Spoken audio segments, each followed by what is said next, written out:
Hello, it's Peter Wright and Kathleen Beauvais with another episode of The Yakking Show. And in this episode, we're going to introduce you to the secrets to a healthy gut. We do that by bringing you special guests, and today is no exception. But I don't want to steal Kathleen's thunder, so let's first introduce co-host Kathleen Beauvais. Hi, Kathleen. How are you doing today? Oh, I'm doing great, Peter. Thank you. And thank you also very much for tuning into our show. We so appreciate having you. And as Peter mentioned, we do have another special guest with us today. We are so thrilled to welcome Lauren Callahan to the show. Hello, Lauren. How are you? Hi. Hi, I'm doing well. Thank you guys so much for having me. Yeah. Now, Lauren is a Reiki master, and we'll find out a little bit more about that. And she's also a gut expert and recovery coach. And today, as Peter mentioned, she is here to yak with us about Reiki and gut health. And so let's just jump right in. Lauren, there seems to be, in my opinion, an epidemic of poor gut health. Why do you suppose that is? I think it's a number of reasons. Certainly, our lifestyle, our way of living. We Mhm. have, amazing access to highly processed foods, for example. um, we are encouraged to eat quote unquote healthy foods and foods that are labeled as healthy, but often they really are not healthy for you. I mean, you can get a bag of marshmallows and it'll say fat free all over the package. It doesn't mean that it's good for you, right? So I think there's a lot of misinformation out there as far as what actually is healthy and what's not. Right. And then, of course, because of that, it impacts your whole digestive system. And then it's a snowball effect from there, isn't it? Because once it affects the gut, then it affects the overall health of the entire body Everything. to manifest Yeah. into. Yeah. The gut, scientists are calling the gut your second brain. And that's because it is related to everything. It is related to your energy, certainly your digestive health. We can figure that one out. But your immunity, 70% of your immunity is housed in your gut. It's related to brain fog, your cognitive clarity. It's related to your emotions, which actually that particular element is why I personally made a transfer from working as a therapist to moving into the holistic health space. Because of the powerful impact I saw that gut health just had on strictly your emotions.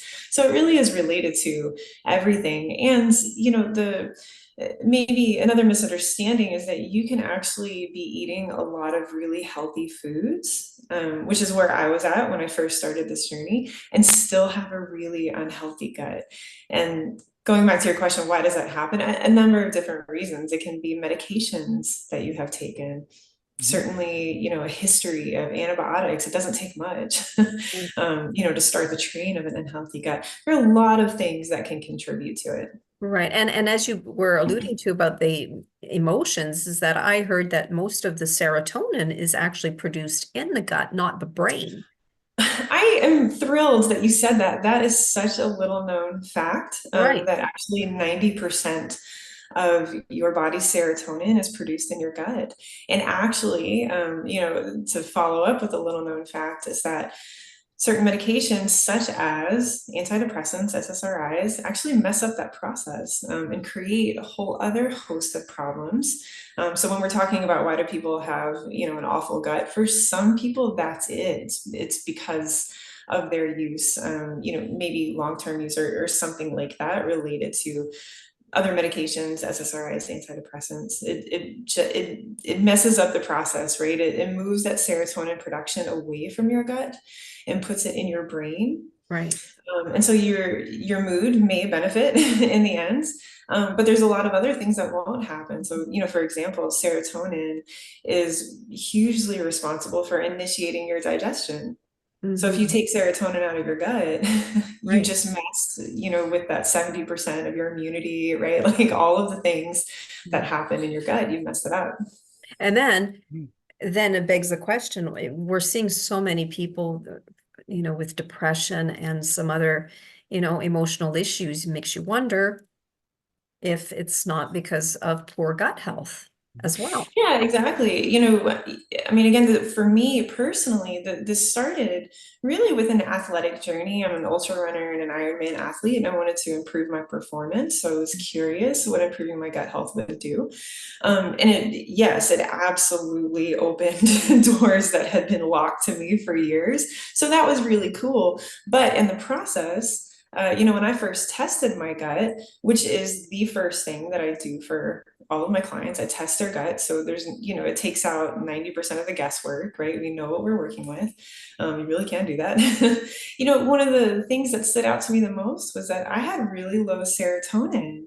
And I thought, oh my God, I'm a therapist. Yeah. I work to bring healing to myself every day, but I work to bring it to other people. And here I am in this amazing uphill battle with my own mood, right? And I knew it. I mean, I could feel that. I didn't need to see that on paper. I could feel it.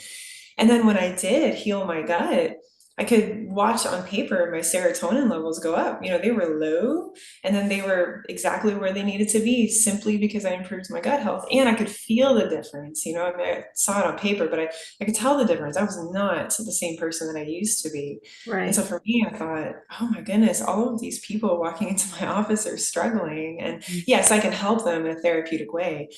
But the thing that I wanted to ask everybody is, what about your gut? Can we look at that? So when you said you measure, is that through blood work, or how do you It specifically? is, Okay. yeah. It's not a stool sample, although I'm sure there are some ways that test, some Sure. places that test that way. But the Right. way that I test is actually a very simple pinprick blood test Oh, that you okay. get in the mail and you Oh, mail it off. yes. Yeah. Okay. All right. Interesting. So here's one that just occurred to me. I was looking at Twitter this morning and somebody put a little tweet up there and said, humans have been eating bread for 5,000 years, but in the last decade, everybody is allergic to gluten. And I thought, yeah, there's a lot of sense in that. But Yeah. I don't know. I mean, I have my questions around that too. I am not someone that says, okay, let's heal your gut, take out gluten. What I would say is that for some people who have an unhealthy gut, so okay, we've been eating bread for 500 years or whatever, but 500 years ago, did we have antibiotics? Did we have Cheetos? Did we have Snickers? No, we didn't, right? So did we have an industrialized society? Did we have phones that keep us away from the dirt? Like, yes, there is actually gut bacteria that you can only get by putting your hands in the dirt, right? So like for yep. real, go touch grass. But so there are a lot of things there, but coming back to the gluten thing, what I tell people all the time is when you have what seems like a food sensitivity, so maybe to gluten, maybe to dairy, something like that, you may truly have, a lifelong food sensitivity to that. You might. Or what is often the case is that your gut is not in a healthy state and you just need to heal your gut. And then once you do, that gluten is fine. The dairy is fine. Your body can handle it, right? Yeah, I mean, and that is true for a lot of things. Even caffeine, right? Like a reasonable amount of caffeine is, more of us should work toward that. But even with that, right? Like if your gut is not in a healthy place, you can't tolerate it. But maybe once you heal your gut, you can tolerate a reasonable amount of it, right? Right. Right. So what are the first symptoms that would, if someone came to you and said, I think I've got problems with the stomach area. What are the first symptoms people experience when they seek advice from a professional like yourself? Yeah, that's a great question, and I'm going to give you a very like frustratingly vague answer. um, Remember that the gut is related to everything. So truly, when anybody is experiencing anything, the first thing I want to know is what is going on in your gut. So that's very vague and it makes it sound like a magical pill kind of thing. But again, remember, the gut is related to your energy, right? So if you're having trouble, for example, as an athlete recovering from injury, or you're just feeling tired all the time, I want to know what's going on in your gut. If you're getting sick a lot, I mean, I used to get sick all the time, and I just chalked it up to asthma and allergies. But actually, once I healed my gut, I was not getting sick all the time, right? If you're getting sick a lot, right, I want to know what's going on with your gut. If your bathroom trips are not the way that you want them to look, right, and they're not looking healthy, yeah, I want to know what's happening in your gut.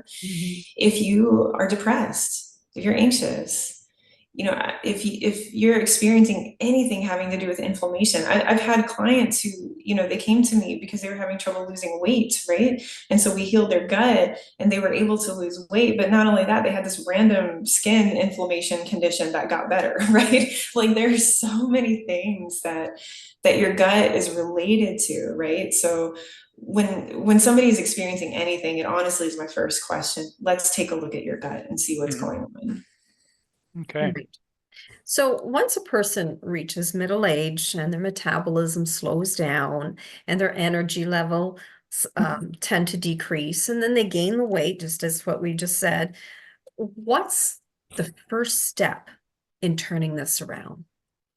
Yeah, that's wonderful. So, you know, there's a couple things happening. I'm going to speak specifically for women approaching midlife. There are things happening with men, okay, but I just work more with women, so I can speak more knowledgeably to this, right? As a woman is approaching middle age, we've got a couple things happening. Namely, we have declining levels of estrogen and progesterone. Okay, if we think about what is happening with those two hormones, okay, with estrogen is in and of itself an anti-inflammatory. So a woman, by merely existing in midlife, is like a living inflammatory process, right? And as we know, inflammation is pretty much the root of all evil, right? Like it will affect your energy, it will affect your ability to sleep, it will affect your your health on all levels, your digestive health, right? Apparently skin conditions, right? Like it affects everything, right? And then progesterone, progesterone is, there are a lot of things happening with progesterone, but it's pretty much associated with every kind of like midlife symptom you can think of, right? The menopause and perimenopause, hot flashes, difficulty losing weight, like all of those things, right? Or maintaining a healthy weight. Progesterone also declining, the production of that actually moves from a woman's ovaries to her adrenals. Why is that significant? Your adrenals are also responsible for a number of other hormones, including cortisol, your stress hormone. So imagine that you are a woman in midlife, okay, and you're stressed sometimes, dear God, like you have children and a job maybe, right? You have stress for any number of reasons. Well, your body is basically going to, your body interprets stress as a life or death sort of thing. It just does. It's equal to a fight or flight response, right? So you're stressed. Well, your body basically, if it has the choice between processing progesterone and stress, cortisol, it will choose cortisol. So in essence, it throws your progesterone out the window and just works to keep you alive, right? So your job, as a woman in midlife is to optimize your estrogen and progesterone and to minimize inflammation and to minimize stress, right? So I highlight those because, your gut health, is it primarily about nutrition? Possibly. I mean, nutrition is definitely a major, major primary factor, but also up there are the things that reduce inflammation and that reduce stress in your life. And actually, Kathleen, for example, if I tested your gut today, I would actually, I test 11 different gut metabolites. The first one on the list that I'm going to look at is xanthine. It's going to tell me how much stress you have and its impact on your body, right? And so we're going to be able to look at that and see what are the things that we need to do to reduce stress, to reduce inflammation, certainly through nutrition, but also lifestyle practices, right? So that we can allow your body to fully utilize the estrogen and progesterone that it has, to have a healthy gut that is not inflamed, right? So that you are healthier all around. Okay. Wow. Interesting stuff. Wow. And we haven't even started on men yet. Right. We won't go there now. But Lauren, you're a former ultra runner and endurance athlete, and I'm also a former marathon and ultra marathon runner. I've been highly active all my life. Yeah, there's my picture up there behind me. That's the Comrades Marathon in South Africa. Yeah, it used to be the biggest ultra in the world, 85 kilometers. When I ran in the late 80s, early 90s, it was bigger than the New York Marathon. But then some of the Western ones took over. Yeah, that was an interesting one because one year it would run from sea level to 2,500 feet. The next year it would reverse and run downhill. It wasn't straight downhill. It's a very, very hilly course. It's a tough one, but I'm glad I did it. Anyway, this is not about me. This is about you. Well, the point I'm trying to make is, or the question I'm trying to ask you is, as a former ultra runner and endurance athlete yourself, do you find that regular exercise and high levels of fitness during your early adult life help delay some of the problems we associate with aging, be that gut health or hormonal or bone density or anything else? What's your opinion on that? So, in general and theoretically, yes. I would say for me personally, it actually was that was not a part of my life. So I am a later in life athlete. None of this really started until around the age of 40 for me. So when I was younger, sure, there were some efforts to be healthy, but I was very misinformed. I very much grew up in that generation of women in particular who learned that eating fat is bad or Yep. eating carbs are bad, or have the highly processed margarine instead of butter, right? Or food, it's bad, right? Like limit it, right? Like that's the generation that I grew up in. And so and I was not an athlete when I was younger, so I actually did not have that foundation. And I do believe that not having that foundation did contribute to a lot of the health issues that I later experienced. Who in their 30s wakes up, completely stiff all over in the morning and, feeling like they're 60 or 70, right? Why does somebody in their 30s who's trying to be a decently healthy person, get upper respiratory infections constantly throughout the year and need to take steroids and antibiotics and never ending? Like, why, we should be healthy in our 30s, right? So I think that foundation of not really knowing how to be healthy, not, consistently engaging in exercise. Yeah, that set me up for a really rough time in my 30s, especially. So then when I did turn that around and I became consistently active and began running, and exercising in general, later on adding strength training, tending to my gut health, I'm healthier now than I've ever been. I would absolutely say I'm healthier than I was when I was 20. Very good. Yeah. I found too that with all the exercise I've done, and I did a lot of equine sports and played a bit of polo and another game called polo cross. Really, and now at 74, I walk 5 mornings a week and I cut wood with chainsaws and split wood, and I'm really, really active. And I'm convinced it's because I've been active all my life that I can still do it. Yes, So I yes, think there's a lot absolutely. to be said for keeping fit. Sorry, Kathleen, I've gone off on my running tangent again. Now Kathleen's going to knock me off my pedestal with her next thoughts.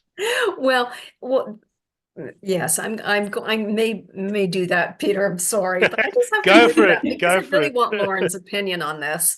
We've heard about marathon runners that have died of heart attacks because of the damage that these ultra sports have caused, pushing the body to perform the maximum levels for extended period of time is, in my opinion, not a healthy thing to do. It just places undue stress on the body. And I'd really like your opinion on that.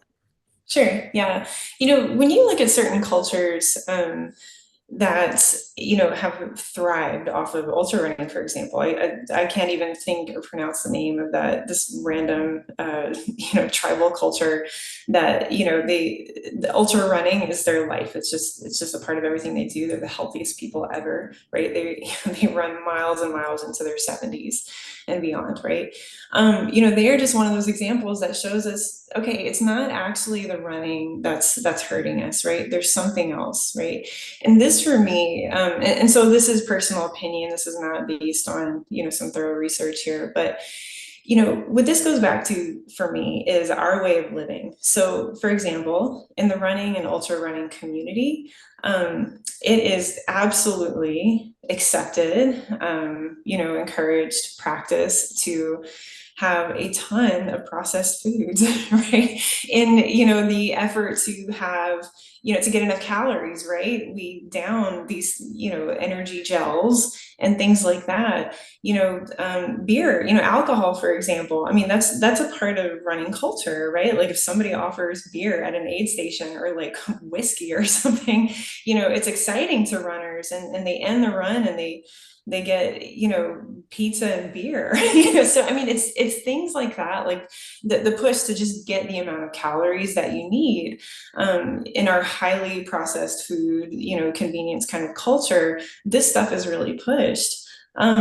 it's not necessary at all. You don't have to have any of that to be a good runner. And actually, I would say if you stay away from that stuff and do it healthy, you can be a great runner. I've run alongside people who are absolutely struggling and they're just waiting for that beer at the next aid station, right? Not everybody is like that, but I'm just saying, I've seen plenty of memes and jokes about, outrunning your diet, right? Like some people, I mean, there's no undermining this. I'm glad people are getting active, right? But some people take up running because they know they're not eating well, right? So they run to keep up with their diet, right? Again, like whatever gets you into like movement and exercise, that's great. But you can see in the long term, if you're eating crap, running is not going to do away with that. And if this becomes your lifestyle, like as a runner and as an ultra runner, to treat your body like crap, and not just with food, but you can have such a drive that you neglect the kind of nurturing and love that your body needs. Like, for example, getting enough sleep. Right. You can't neglect those things. And in the end, what people will chalk up to stressing your body to no end, I don't think it's actually stressing your body through that amount of running. Surely and certainly you have to pay attention. I mean, you can't just do whatever and run an absurd amount of miles and not do the things to care for your body in that process or build up to it. But you also can't run like that and treat your body like crap at the same time and then turn around and blame it on running, right? Yeah, I grew up in the generation that you were talking about, butter is bad, get margarine, and now we know the difference, we know better. But Yeah. so low fat, no fat, everything, right? Everything had to be low fat, no fat. And I exercise. I was an exercise fanatic. I loved. If somebody said to me, "Do you want to go to Dairy Queen or do you want to go and have an aerobic workout?" I'd go for the aerobic. I mean, I'm strange, but I love to exercise, and I think I Yeah. overdid it throughout my 20s and my 30s because I really pushed myself. I'd work out twice a day, every day, but then I was eating low fat, no fat, everything. And Yeah. I think at that point I had taxed my adrenal glands.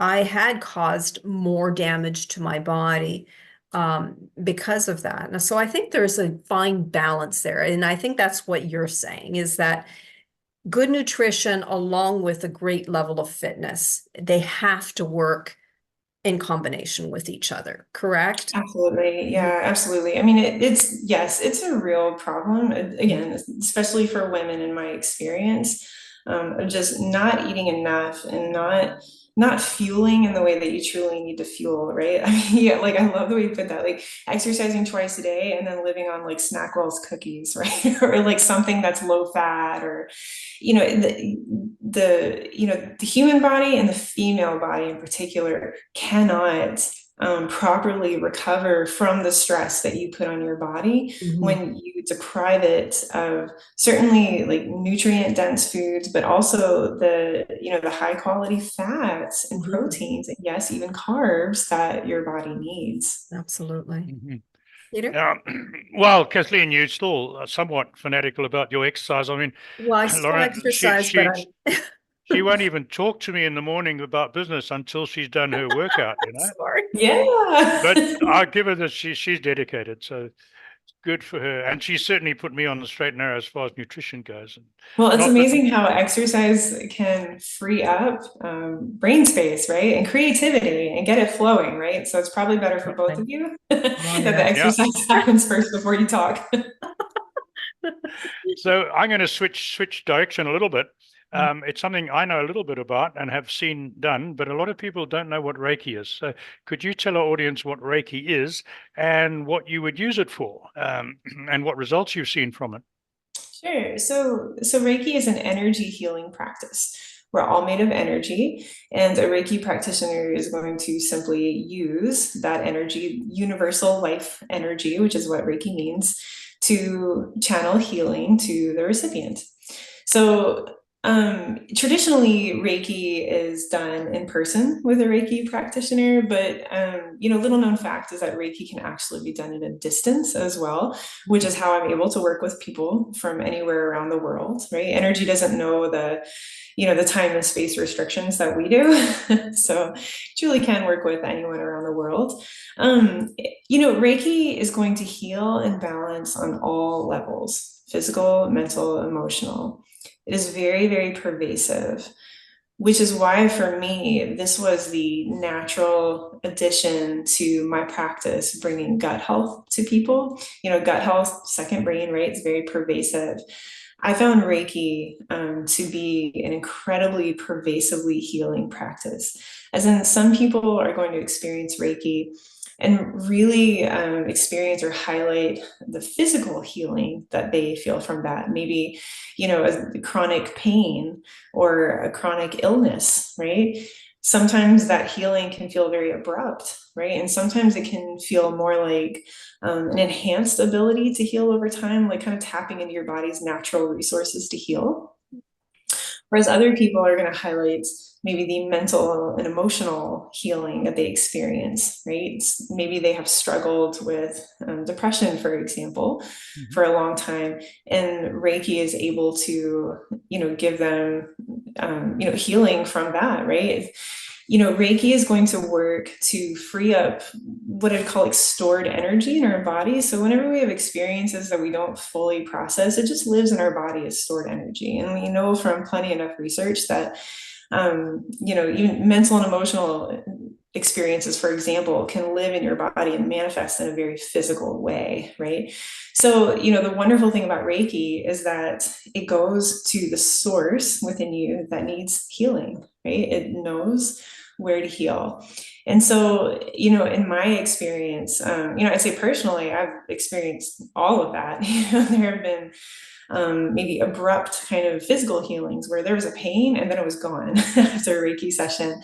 And then other times, maybe things that I experienced a little more chronically that I was just able to heal much more quickly from. And on the mental and emotional side, I told you guys, when I first started healing my gut, I got my serotonin up to where it needed to be. I could feel the difference in my mood. But I also am, I have a history of complex trauma, right? I've spent a lot of my life healing from trauma. And so healing my gut was amazing freedom, just when it came to my mood, right? And depression and anxiety and being able to sleep at night. Okay. Your gut is definitely related to your ability to sleep at night. But then when Reiki entered my world, I had no idea the amount of freedom that I could experience from depression and anxiety and healing from trauma simply by receiving Reiki. And I say that phrase very intentionally, receiving Reiki, because this is truly one of those things that, you don't work for. You just are open to receiving it. A Reiki session, it's the simplest thing ever. It's very anticlimactic. There are no bells and whistles. You simply set an intention to receive it and you receive it. And Reiki knows how to heal and where to go and how to heal at the source. Very good. I've got to tell you very quickly that I saw Reiki performed on a horse by someone who's expert in Reiki, and animals can't bull dust you. It either works or it doesn't work, right? They're not going to make you feel good. And this couple of times I saw horses with back problems visibly sigh and relax when they were having Reiki done on them, and their whole body relaxed, and it was obviously working. So thank you for that. Back to you, Kathleen. Wow, isn't that incredible? So, Lauren, what are your thoughts about a proper diet specifically to help improve or increase metabolism? And also, do you agree with intermittent fasting? Ooh, yeah, good question. So let me speak to the latter about intermittent fasting. So intermittent fasting is a good idea. Your body does need a break from eating. And this is one of the benefits of sleeping at night, that your body, while you're sleeping, can have a break from eating, right? So your body does like that. It likes a break from the day's activities and from thinking and from doing and from eating. So that, just going to sleep at night and not eating all throughout the night, like that is intermittent fasting. Your body likes that. The problem with intermittent fasting comes when that fasting window becomes way too long. Okay. So I'm going to start with men and women, and then I'm going to narrow down into women. Okay. But with men and women, what I have seen is that with that fasting window being so large, there's some people that are, they are going to fast for 16 hours plus, right? For intermittent fasting. They are just unable to get the amount of gut healthy nutrients that they need to within that amount of time. It's not just about calories, right? It's not like, okay, now I can eat, so I'm gonna eat all like the pasta in the world or whatever, right? Get enough calories. And it's not just about the amount of calories you get, right? Again, back to the marshmallow, right? Like you can eat a marshmallow and say, you got a certain number of calories, but obviously there are no nutrients, in a marshmallow, right? So when people have a very short eating window, it's just very, very hard to get the variety of nutrients that your gut needs to get. And I want to highlight the word variety because your gut likes diversity. Okay. A banana might be healthy, but if that's all you eat every day, like there's no diversity there. Your gut likes diversity. Now, again, with men and women both. Now, with women in particular, they really need their fasting window to be shorter than men. Okay, so a man might do okay if he's really intentional. If he has a 14-hour window, for example, if he is really intentional about getting nutrient dense, foods within his eating window, he might do okay. But for a woman, if you're getting past that point, your body is absolutely going into starvation mode. You are going to start storing fat in a way that you don't want to, right? It is going to mess up your gut, right? Your gut does not like that. It wants balance, right? And that is out of balance, right? To eat for this much of the day and then, not eat for most of it, right? It's your gut wants balance.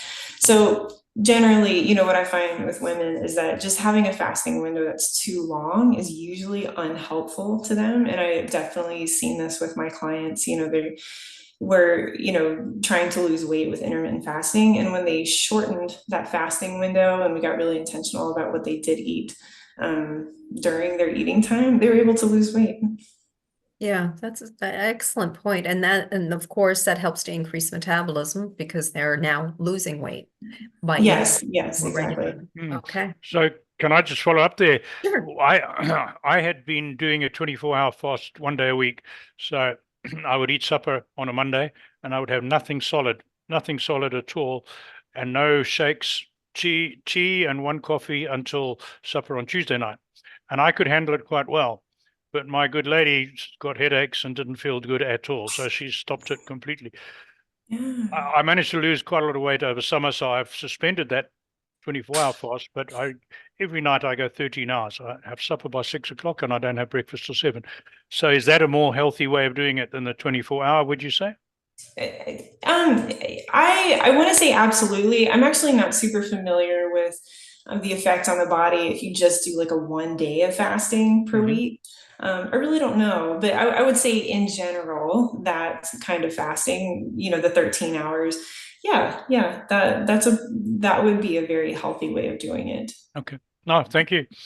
Sorry, Kathleen, I jumped in there as That's again. okay. I do apologize, but I've got a final one for Lauren. Lauren, Kathleen and I are not like that. We are very positive. We see lots of opportunity. We're happy with life. We enjoy what we're doing. Many people we speak to, not our guests, but many people in everyday life and a lot of our audience see doom and gloom between war in Ukraine, Middle East, inflation, presidential election in your country, and housing, immigration. There's a whole list of them, which I don't bother to look at. What's one thing you could suggest for people who are trapped in that doom and gloom? One thing they could start doing today that would improve their outlook on life? If you want to heal the world, you start by healing yourself. Very good. Good. And this is of primary importance to me in my Reiki practice, for example. I could perform Reiki on other people all day long, but if I didn't do it for myself, what am I really contributing to the world? Right? So, this is not as perfect as I would like it to be, but usually I do a daily Reiki practice, right? Because if I want to heal the world, I'm going to start with myself. And, when you heal yourself, but I don't mean to make that sound like that's a one-time thing. That's certainly an ongoing process. But that's absolutely contagious. You bring your light very naturally to other people without trying to do a thing. And that can feel like a drop in the bucket when you're paying a lot of attention to what's going on in the world. I'm not saying don't pay attention to what's going on in the world, but I would say to let that be your primary focus, is healing yourself first. Oh, what a great answer. Right. Thank you. Tell us about your book, and then how do people contact you? Sure. So my book is Powerful, Not Tired. And this absolutely is inspired by the women in particular that I talk to over and over again. I will hear pretty much in every single conversation them say, I'm so tired. I'm just tired. I'm tired. And, the name of my business is Goddess Health, right? And I take that from, the belief that you are powerful and perfect already, right? It is within you. Sometimes it's just a matter of shedding the things that aren't true to you, getting rid of the things that are not really you, right? But you, however you want to translate this, you are a goddess, right? And so, a goddess doesn't walk around all the time saying, I'm tired. And so, I love helping women break through just feeling tired and stressed all the time, and not feeling like they're truly themselves and living, their goddess kind of nature. So it's called Powerful, Not Tired, Harnessing the Power of Gut Health, Reiki, and the Goddess First Principle, which we haven't really talked about. It depends on how much time we have. I can share or not, for deep health and healing. And it just goes into depth about gut health, Reiki, and then what I call the Goddess First Principle. And you can get that on my website, goddesshealth.org. Wonderful. Mm-hmm. And is that how Right. people can contact you then? Yeah, absolutely. Yeah. Okay. Fantastic. Peter? That's it. Thank you very much for that. And just a very quick final word from me to our audience. Well, first of all, thank you, Lauren, for being on the show. And it's always nice to talk to another endurance athlete. So I appreciate that. But thanks to the audience for listening. And as you've seen, we've had another brilliant guest today. To make sure you don't miss out on our future guests, we've got a long lineup coming for you. Hop onto our website, theyakkingshow.com, and sign up for our newsletter. We only send you one email a week, and you'll be in the picture who's on the show this week and next week and the following weeks. That's it for me. Thanks, everybody. Kathleen. Thanks again, Lauren, for being on our show today. And thank you also very much for tuning in once again. And if anyone is interested in being a guest on our show, we invite you to visit us at theyakkingshow.com. All you need to do is click on the contacts tab, where you will find a short application form, and we'd love to hear from you. So until next time, take care, everyone. Bye-bye. Bye.